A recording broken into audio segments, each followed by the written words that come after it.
Hi everyone, my name is Jennifer Gilmour, and I'm an author and advocate for women in abusive relationships. If you've been watching, I've been recording a Life After Abuse mini-series and discussing different subjects that really have been an impact to me. So, subjects I've already covered is loneliness and support, and this time I want to talk about recovery, and we will go on to healthy relationships in the next video.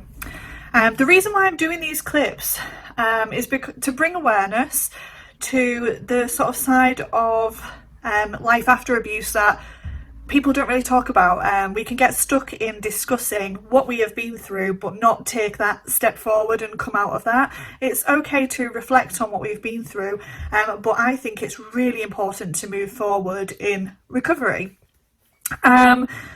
So I do want to say I'm going to be referencing a couple of things, so I've got some paperwork with me, but I feel it's really important because I have been on quite a journey. So if you haven't tuned into any of my videos, I have experienced domestic abuse, and it was predominantly coercive control.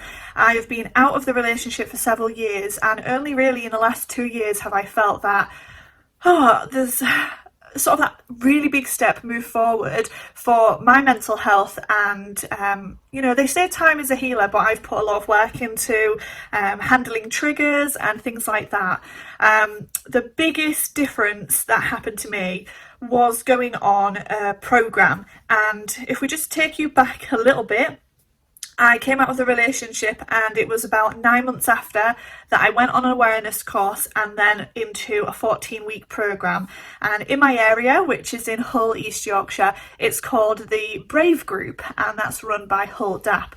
But it's actually a part of Rockpool's Recovery Toolkit programme. I've just got a quick flyer and leaflet here. Rockpool are basically...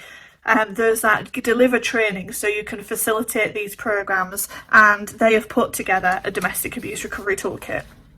Now, I went on this program thinking, do you know what? I didn't know what I thought. I went on there because people said this could help me, and also because I think my new partner really wanted me to take those steps forward and get that help and support. So I went on this recovery program, and I really felt that I wouldn't fit in with everyone, but I actually did fit in, and I realised that there isn't a stereotype around victims of domestic abuse. It can happen to anyone, and I think sometimes people have come up to me and said, you don't look like somebody who would have been in an abusive relationship, or that kind of person to accept that kind of behaviour, but it's really not that simple. So I went on this programme, and ultimately at the end of the programme, I had this really big change in my mindset. But I want to stop you there and go to some of the tools that I developed because of this programme. So one of the things that I learned along the way was that you don't need to hold on to the rope. And when I say this, I mean that the abuser is there pulling on a rope, and guess what? I'm pulling on it as well. And that means, like, they're sending me an email, I'm opening it, I'm responding to it, I'm having that emotional response. It also means that I allow him to have that kind of control over me, even though I'm not in that relationship anymore. And sometimes it's not safe to stop responding, but after quite a long time I discovered that I didn't need to, one, read the emails, and two, put myself into that situation of being upset at her and responding.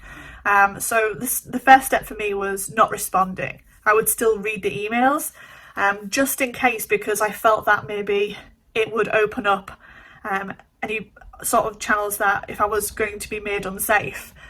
And then what happened was I had a coach basically read the emails to decipher it, to get that message. So if there were any kind of things to do with the kids or whatever, she could say, this is his message, the rest is just verbal abuse.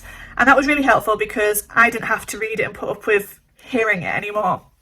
So I let go of the rope, and eventually it became where I just didn't need to do it anymore. I didn't need to even respond to those emails just because of the situation. The other thing that I came up with, and this is a bit different, was that me and my husband, now husband, I used to get quite upset, and I was in the early stages dealing with flashbacks and triggers, and I can still do it, but we were very much submerged still into this kind of life after abuse relationship and dealing with this person. So he said what would be a good idea is if we have a code word, and that way I am in control of whether I continue this conversation, because sometimes I just didn't want to talk about it anymore, and also on the other hand he didn't want to talk about it either. So we came up with the word banana, and apparently he used this when he was a manager at work. So if he had a tricky customer, they could just say banana, and it takes away that feeling of anxiety to say I don't want to talk about this. So we use the keyword banana, and I would say I just don't want a banana split, I don't want a banana smoothie. I did all that and it really helped in my recovery. The other tool that I came up with is sort of giving permission, and that's giving myself permission to have time to look after myself, to treat myself, maybe even just buying standard things like clothes, and that had to be a gradual balance to get away from asking permission. The other thing that I always do is constantly develop, so that's even now, that will always go on forever, is constantly developing on myself and looking at self-help books and also keeping focused. If I don't do the work and put the work into myself, I will not have that focus, and I could go back into a place where I don't really want to be. It is hard work, because at the end of the day it's really hard to keep focused and to not sway or move into a different direction, but it's totally worth it. And sometimes I allow myself, again going back to giving myself permission, I will allow myself to go, today I'm allowed to cry, today I'm allowed to think about this. I'm able to sort of give myself permission. So all of these tools that I sort of develop in myself came from that Rockpool Recovery Toolkit program. And it was because I learned about the types of abuse and how things are going through the CBT therapy, and also giving myself the opportunity to move forward, that I realised that I needed to help myself. Also, I want to mention that we were given a self-esteem checklist. So I'll just briefly show you. This is the original one I did in 2014 and 15, and I have another one in 2017. But to have a look at some of the items on the list, things like the word capable, we had to basically rate ourselves between 0 and 3, 0 being almost never and 3 being almost always. And capable for me back in 2014 was 1. Come to 2019 and it's 3. Being free, 1, and then 2, and it continues. Controlling was 2 and now is 0, and self-aware was 2 and now 3. And I actually have done over the period of time this self-esteem checklist 3 times. So in 2014-15, when I became a facilitator of the program in 2017, and also in 2019 last year when I re-looked. I wanted to evaluate my progress, and to be honest, I'm really proud of myself because I have come a long way.